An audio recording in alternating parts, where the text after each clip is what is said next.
Hello everyone, it's me, Juan Gamer Plus, back again in another video. Today, we are going to be reacting to game theory, the Rosalina theory. Ooh, the Rosalina theory. I'm not going to lie, it's been a while since I saw that theory, but I distinctly remember that the Rosalina theory made my mind just full on mind blown. So yeah, we're just gonna do a little nostalgia watch on this one. Both 1 and 2, kind of like what happened in the last video. If you haven't seen the last video, II card right there. But anyway, sit back, relax, enjoy, and here we go. Anyway, let's talk about Rosalina. She's a galaxy-hopping princess with a hairstyle stolen straight from Captain Planet's Dr. Blight. Ha! From her humble beginnings in Super Mario Galaxy, she's starting to appear in everything. Yeah. 3 main series titles, 4 Mario Karts, a party, a round at the links, and pretty soon the newest Smash. Dang. Really?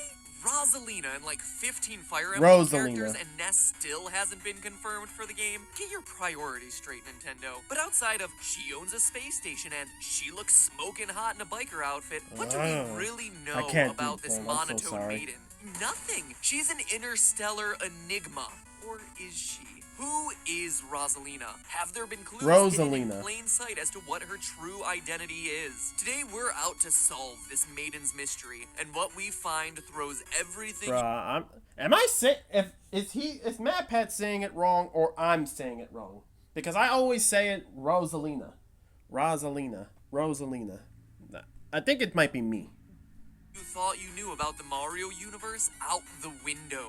Well, except for the fact that he's a sociopath, which is still 100% legit. It seems to me the best place to start is with the again, we watched that. Rosalina reads throughout Super Mario Galaxy. The story recounts the tale of a sad little girl on a quest to find one Luma's missing mother. Yeah. Prepare to be shocked. That story is actually about Rosalina herself.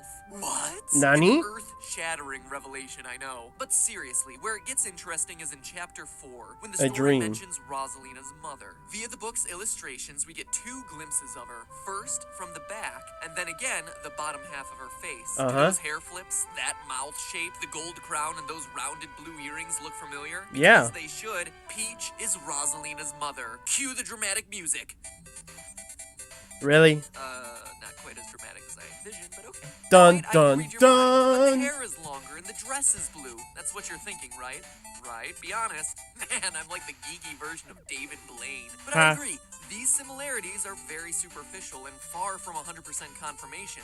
That's why it's also worth mentioning the silhouette of the castle that appears in Chapter 7 of the book, when the little girl in the story looks at her former home through her father's old telescope. Notice the 3 prominent spires with the one big one in the middle? Seems an awful lot like typical depictions of Peach's castle, no? Since it's in shadow, though, I suppose it could be just any old 3-spired castle with one very tall one in the center. I mean, I hear those are very popular in the Mushroom Kingdom, after all.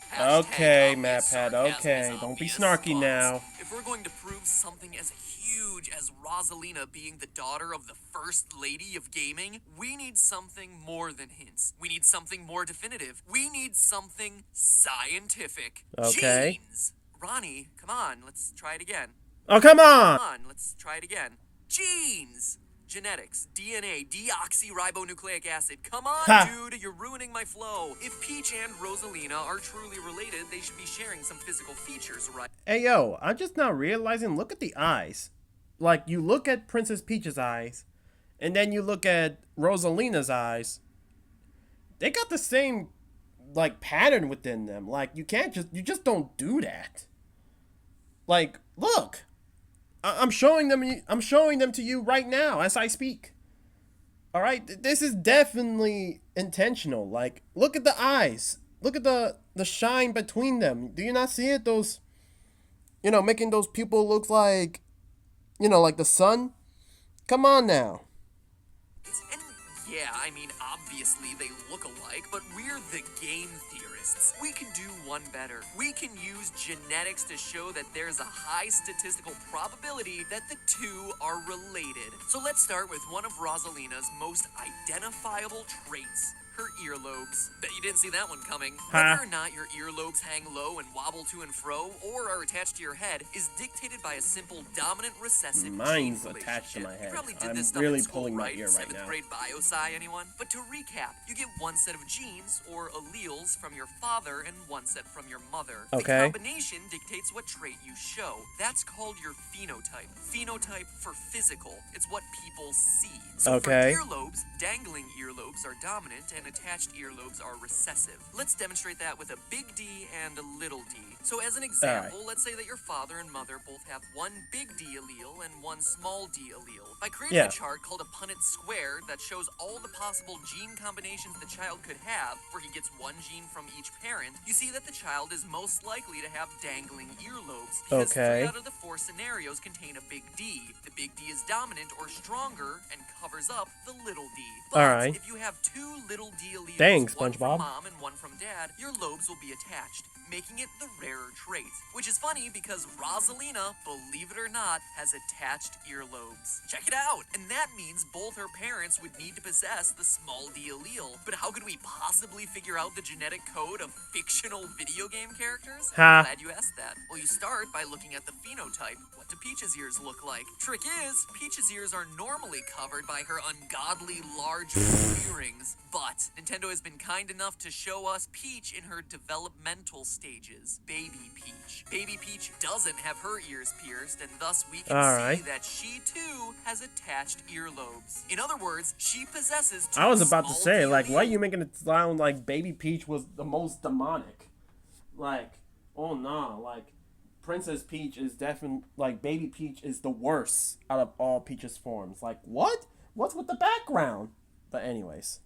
Greatly increasing the likelihood that her child would also have attached lobes. And that's not all. Look at Mario, who presumably would be the father. Attached earlobes again. Which means that... yeah, just be worried about what the future holds is all I'm about to say. Because Mario and Peach are just friends. The child of Peach and Mario would have a 100% chance of also having attached earlobes. Rosalina. And that's not all. What about eye and hair color? Now these things work a little bit differently. Both are polygenic or controlled by multiple genes. Let's focus on eye color. Eye color happens to be eye controlled by color at least and 2 separate hair genes. color could The just first be, one, you know, OCA2, interchangeable, comes right? in 2 forms, brown and blue. Yeah, I mean, I've learned this in health class, but like, eye color and like hair color, it just depends because like you gotta take account about the recessive genes in your body. You know, like what if a dad had a blonde mom, right? What if let's say like a dad has a blonde mother, right? Well, there could be a chance that his son might develop blonde hair because of the recessive genes of his mother that didn't pan out. If that makes sense, you know. One called gay, guy, also comes in 2 forms, but this time it's green and blue. Now the way this works is in a tiered system, with blue alleles being recessive, green being dominant over blue, and brown trumping them all. Here's a chart mapping out all the possible combinations, and as you can see, blue eyes are super rare because there are so many other genes that overpower those small B's. So for Rosalina to have those piercing blue eyes of hers, her parents would also need to, well, somebody call Staples, because that was easy. The fact that both Peach and Mario also have blue eyes means that their child would have a very high likelihood of also having bright blue eyes, just like you see in Rosalina. Hair color works in a lot the same way. It's also polygenic. Without getting too detailed, the fact that Peach has blonde hair greatly increases the likelihood her child would also have blonde hair. So to summarize, with genetics, we're talking about statistical odds. And in this case, were Peach and Mario to have a baby, there's a very high likelihood that it would have the same phenotypes that you see in Rosalina. The Yeah. last huge piece of genetic evidence, though, comes from Rosalina's handedness. Watch all the gameplay footage of her, and you see that she's left-handed. Notice Yeah. how she prefers to keep her wand in her left hand? In an interesting twist, promotional art for her shows her holding it in her right hand. But I would assume that this is actually the product of the world's right-handed bias. But that's a can of worms for an entirely different day. For Alright. now, let's focus on the genetics. Handedness is weird because it's not like the previous genetic examples. Researchers have no clear predictors that they've been able to Dang. figure out. What scientists do know is that consistently, 10% of the world's population is left-handed. And that Alright. left-handedness tends to run in families, with the mother's preference being an important factor. On average, the chances of two right-handed parents having a left-handed child are around 10%. Having a right-handed mother and left-handed father keeps that percentage about the same. Alright. But having a left-handed God dang, there's mother just so many and butts around right-handed here. father makes the probability First SpongeBob, double. then Wario, and look at the now... cross games, particularly the sports games, Mario Super Sluggers, Mario Tennis, Mario Golf. I stopped for a Nintendo's minute. main I'm man sorry. is I was clearly watching the right-handed. video. No question there. Peach is actually ambidextrous, good with both her right and left hands, playing baseball and tennis favoring the right, but golfing favoring the left. People Yeah. born with a left-hand bias at birth are statistically more likely to show ambidextrous qualities later in life. So the likelihood of a couple like her and Mario having a left-handed child like Rosalina is actually greater Skyrocketing. than most other couples. The only thing that would increase those odds would have both parents be lefties, which increases the probability to 35%. So similar Okay. to how we approach TF2's Pyro, not only does What? Peach match the mother's depiction in the storybook, but statistically speaking, Peach's hypothetical daughter would have a much higher than normal chance of sharing a lot of the same qualities as Rosalina. But there's one final piece to this puzzle. Let's Okay. revisit Chapter 7 of Rosalina's bedtime story. We've already talked about the illustrations, but let's talk about the clues buried in the actual text. Quote, Chapter "She 7, twisted the knob of telescope. the telescope, and the blue dot grew until she could make out a grassy hill dotted with flowers. It seemed very familiar to her. Zooming even closer, a terrace on the hill came into view. She remembered Okay. rubbing the sleep out of her eyes as she followed her father up that hill to look at the stars. So we know that Rosalina's home, that castle we saw in silhouette, isn't That far may or from may a not good be Princess stargazing Peach. hill dotted with flowers. Galaxy's opening scene has Mario running to the top of a hill that overlooks Peach's castle, meaning it's close enough to walk to and has a beautiful view of the stars. It Nah, I ain't also gonna lie. That is beautiful. I mean, like, shoot. Shoot, man, like, that's the type of walk that you just... you just walk slow because you just want to take it all in. Like, you just want to breathe it in. happens to be lined with flowers, just like the hill. Come on, don't described tell in the me that story. it's not looking And good. not only does it have flowers, but look at the color of the flowers in the illustration: purple, white, and yellow. Now Like the look at flowers. on Mario's hill at the beginning of the game: purple, white, and yellow.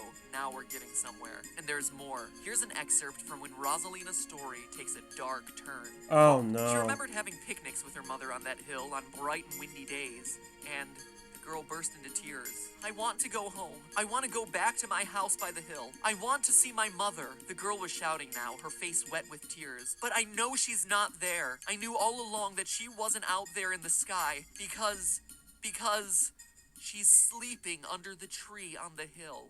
The girl's cries echoed through the stars, and a hush fell over the area. Like a punch to the gut, the story reveals that the girl's mother has been dead and buried the whole time. In a game like Mario, where dying in pits of lava or getting sucked into black holes is pretty much par for the course, knowing that there's a character that has died and is buried is just unsettling. Yeah. It's a bit eerie. But this passage also provides us another clue as to the geography of this hill. There's a single tree on top of it. Find that tree on top of that dang, bro, stargazing hill like... that's right down the road from people. It's like, dang, bro. I mean, like, I know, I'm sorry, because, like, we still got a lot more video to go. We still need to watch part 2, but, like, god dang, bro. You mean to tell me that there are people that just canonically just go and they don't respond? Like, I mean, like, don't get it twisted, right? Like, I get it. The Mario world, like, it's just a video game. Like, of course, we have different memes. We got, like, mushrooms that make us stronger. We got 1-up mushrooms that literally bring you back to life. Or I guess give you an extra life. We got mushrooms that turn you big, small, fire flowers and all that, but like, dang, bruh. Shoot, honestly, it's like sometimes being sent to the gulag doesn't really mean you've been sent to the gulag. I mean, like, let's be honest. I mean, we all remember the Koopas. How many times have we sent a Koopa in a firing pits and he just comes out as a dry bones? I'm just saying. His castle and with the yellow, purple, and white flowers, and you've got yourself a slam dunk. So, I played through the beginning of the game again, looking to find that tree, and didn't. Theory busted. Dang. Or was it? I remember that the end of the game features one final grand sweeping shot of the landscape around Peach's castle. And would you believe it? At the top of that hill, the hill that Mario just so happens to start the game at, right the hill there, that matches all the qualities we've been looking for so far. What's at the top of that hill? A single tree. Whew, did you feel that? I just got a chill down my spine. All the signs are there. Peach's hair, earrings, mouth, and crown in the illustrations. The genetics contributing to Rosalina's attached earlobes, blue eyes, blonde hair, and left-handedness. And the geography of the stargazing hill with white, yellow, and purple flowers with a single tree on top that Rosalina's mother is buried on. Wait, if Peach is Rosalina's mother, then that would mean Peach should be buried under that tree. Dang. How can that possibly happen when, breathing, kidnapped Bowser, breathing, calling for help, promise of future cake. Yep, The Peach usual. seems to be at least somewhat alive in Super Mario Galaxy. Well, that's actually the whole premise of the game. The game's ending. Do I need a spoiler alert for a Mario game ending? Like they're always one step above congratulations. Here, spoiler alert for practically every Mario game ever. Peach I mean, shoot. I mean, I'm guessing at this point they can play it. I mean, well, preferably on the original device. Well, I wish I could say that, but I mean, like, Nintendo been adding the prices up. I mean, like, you mean to tell me Nintendo Switch 2 costs more now? You mean to tell me that they basically add the price on Super Mario Galaxy and Super Mario Galaxy 2? Like, what? Bro, those are 16-year-old games. Why are we now adding prices on that? But anyways. Saved and Bowser falls into lava. Say that's probably about like 87% of the games. Dang. Clearly we are not playing these games for the epic conclusion, friends. But Galaxy is part of the 13%, sporting one of the most bizarrely cryptic endings to happen since Enslaved on the Xbox. Okay. Bowser, Mario, and Peach all get sucked into a cataclysmic black hole, and everything gets destroyed. Look at the way it decimates Bowser's ship. A bunch of baby stars then sacrifice themselves, creating something similar to the Big Bang, which brings to life a whole new galaxy. Rosalina then talks to Mario about the cycle of rebirth, how stardust from dying stars eventually reforms into a new star, and the cycle continues, but with small changes each time. It's like an astronomical version of Groundhog's Day. No two go-arounds are exactly the same. She then tells Mario that kind of like the Mario levels, Mario right? wakes up and is back in the Mushroom Kingdom, but things are a bit different. You have all the intergalactic characters from the game living on the same planet now. Mario welcomes the new galaxy, pan out, spot Peach's burial tree on the hill, roll credits. Okay. So, what happened exactly? That black hole seemed to destroy everything. Everyone is now on the same planet, and Rosalina's closing speech is vague at best. Well, her cryptic dialogue actually explains it all. Mario, Peach, Bowser, and all the rest have just been reborn into a new galaxy cycle. At the beginning of the game, we were playing in a galaxy that had all the characters separated out onto different planets. In this new remixed version of the galaxy that was just created by the black hole and Baby Lumas, everything's connected now. On the same planet. The cycle has been restarted, but with the small difference of everyone sharing a planet. You see? Let me put it a different way. True loyal theorists watching this show will remember long ago when I covered the Zelda timeline. There you had a parallel series of multiverses, each with a small tweak. Link survives in this timeline and dies in this one and never exists in the third. It would seem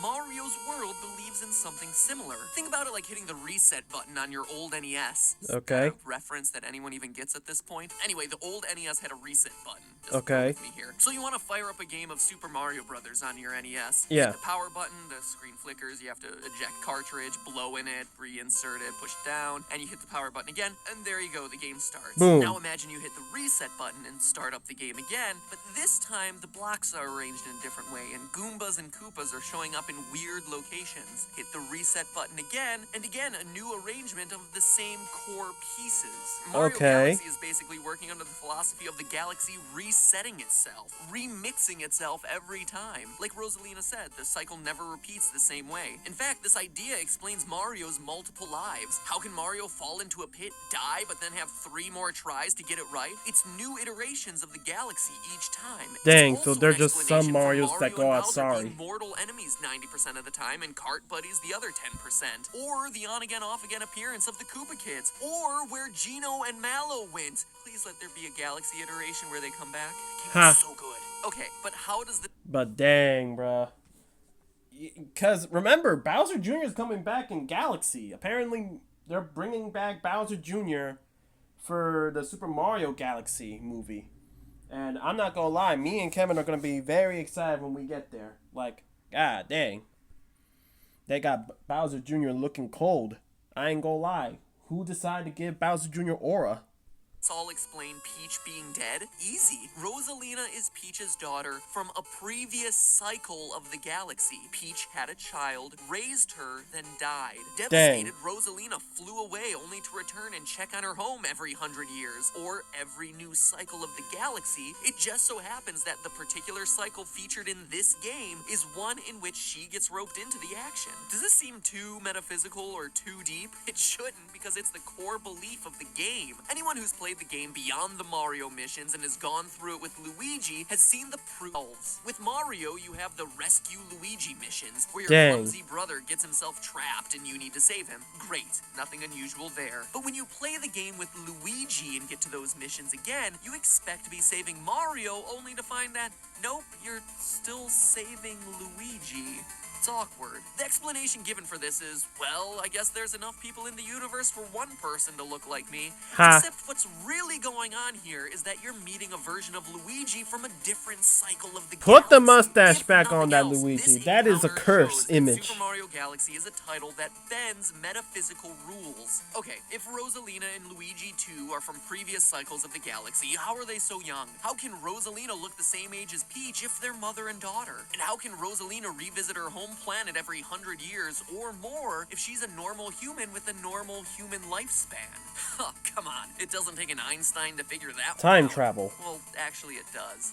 Or at least it did. In 1905, Albert Einstein proposed a theory, a scientific theory, called special relativity. You know E equals mc squared? Yeah. Energy equals mass times the speed of light squared? Yeah, that's a part of it. It's incredibly complicated stuff, but suffice it to say, it completely changed the course of physics and answered a lot of scientists' lingering questions around time, space, and light. It also, believe it or not, answers how Rosalina and Peach can be practically the same age. One of the consequences of his theory was the concept of time dilation, or the fact that time slows with motion. The faster you move, the more difference occurs, and at speeds close to the speed of light, so time travel practically stops. It sounds crazy, but it's been proven. 2 synchronized atomic clocks were tested. One clock was kept on Earth, while another one was put into a high-speed plane and flown around for a while. When the plane returned, the clock was behind by exactly the amount Einstein's equations predicted. But when they resynchronized the clocks on Earth, they were still running at exactly the same rate. In other words, time had passed slower on the plane because of how fast it was traveling. Time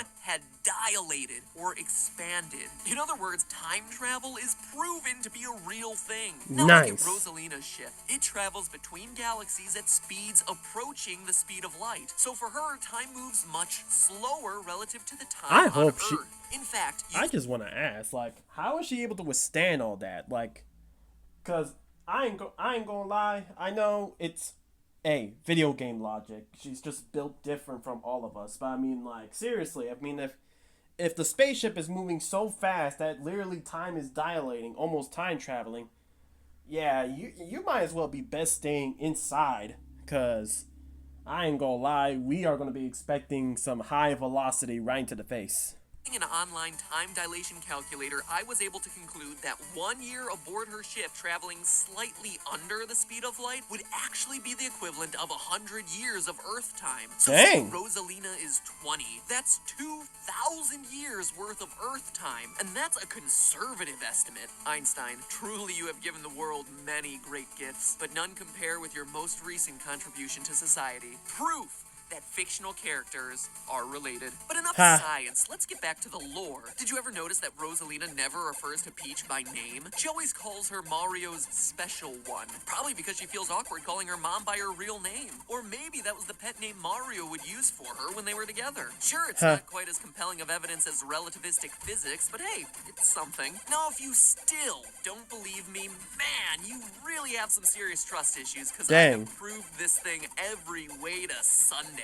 Lore, genetics, physics. I mean, seriously, cut me some slack here. But I'm sure there are still some of you out there who are going to say, oh, you're overthinking the game. Oh, the designers didn't plan this. Well, to disprove every last doubting Wario out there, Yoshiaki Koizumi, that's about as good as I'm going to get at pronouncing that name, the writer of Rosalina's storybook, said during an interview that Rosalina was originally intended to be related to Princess Peach. There. Boom. Done. Of course, he didn't say how, which prompted the internet to assume that they were sisters, but we now know better. And shoot, I ain't gonna lie. Peach having a sister, I mean, shoot.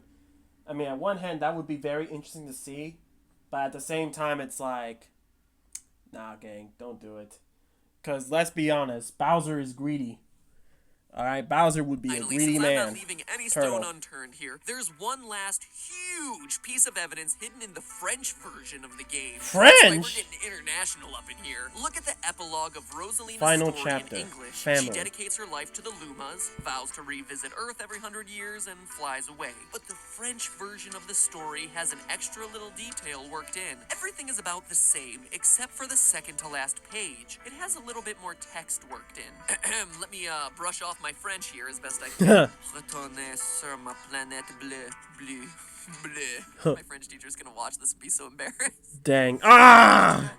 Forever? This would be so embarrassed. Here we go. I'm gonna make this super sexy. J'aimerais bien, une fois tous les 100 ans, retourner sur ma planète bleue et m'assoupir sur les genoux de mon papa et cassant cette moustache qui fait sa fierté. That was hot. French language love. So if you didn't spend 7 years learning the difference between a croque monsieur and a croque madame, you could probably figure out the following. My dad, something something, caressing his mustache. But luckily, I spent a couple years butchering the language and coupling that with the power of Google Translate. It says the following, quote, I would like once every 100 years to return back to my blue planet and doze on the knees of my father, stroking the mustache that was his pride. And what you have Mario might be stroking that mustache with pride. Incredibly strong evidence that Mario is Rosalina's father. I mean, I suppose by that logic, the father could also be Luigi, but that would be... Here we go. No, it couldn't. Same attached ears, yeah. Same blue eyes, and he's left-handed, meaning the odds of Peach and Luigi having a left-handed child like Rosalina would be double. Luigi is much taller than Mario. Rosalina is a towering figure in the Mario universe. And back in the storybook, when Rosalina is describing playing with her brother, the brother is wearing a green hat. It's subtle, sure, but if you look close enough, it's definitely included there on purpose. Yeah. Then there's the telescope that belonged to Rosalina's father that she takes on her intergalactic journey and appears on the last page of her storybook. Mario is never depicted with a telescope throughout the series, but I have no regulation on that one. Luigi has one. He inherited it as part of his mansion. And don't you find it a bit coincidental that when you beat Super Mario Galaxy with Luigi and all 120 stars, then collect the secret final star at the end, you're rewarded with a picture of Luigi and Rosalina? Side by side, no less? You know, when it was referenced in the game that Rosalina and Peach were related, it was Miyamoto himself who pulled the plug on it, insisting the reference be removed. For years, we've been led to believe that Peach and Mario are gaming's it couple, but this whole cover-up would make perfect sense if Nintendo had known all along that Luigi is the one Peach ultimately ends up with. It Dang. would also explain Peach's utter lack of affection for Mario in every game ever. Dang. If that were to get out, it would throw everything we've ever thought about this franchise into utter chaos. Nah, it couldn't be. Could it? Alright, ladies and gentlemen, and that's going to be the end of the video. Thank you guys so much for watching. Make sure you like the video so I know you guys enjoy, and comment down below what do you guys think. Because I ain't gonna lie to you, outside of FNAF videos, this is my favorite video. This is my favorite Mario video right here. Because I just have so much fun nostalgia with this video. But, you know, let me know what your guys' favorite video of Game Theory was back in the day. As always, make sure you subscribe to the channel so that, because we got more videos on the way. The main channel is going to be, the main channel as well as the other channel links are going to be on the description box below. And you should be seeing a video directing to, you know, last episode, as well as a video on the main channel. This is Juan Gamer 54 signing off.